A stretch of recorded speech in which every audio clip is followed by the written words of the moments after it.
Անգլերենը ունի կարճ «ը» հնչյուն և երկար «ը»։ Կարճ «ը»-ն սովորաբար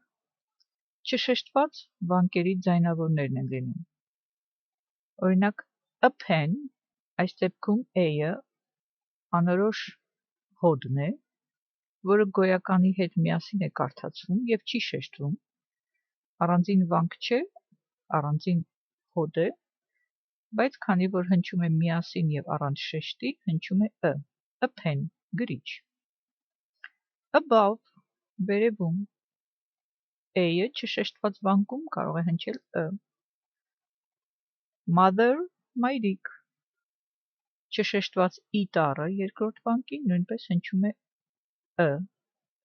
Doctor, ը տառը, չշեշտված վանկում «ը» է հնչում, բժիշկ։ Ago, անցած, alike, նման, admire, հիանալ և այլն։ Երկար «ը» հնչյունը շեշտված վանկերում է լինում, երկար «ը» կարող է հնչել բաց վանկի ի տառը, օրինակ her,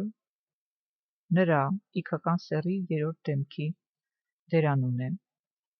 Mercy, good, բարեգթություն, կարող է հնչել յու տառը երկար «ը», fur, մորթի, nurse, դայակ կամ բուժքույր։ I-ը նույնպես կարող է հնչել երկար «ը», thirsty, ծարավ, first, առաջին, third, երրորդ։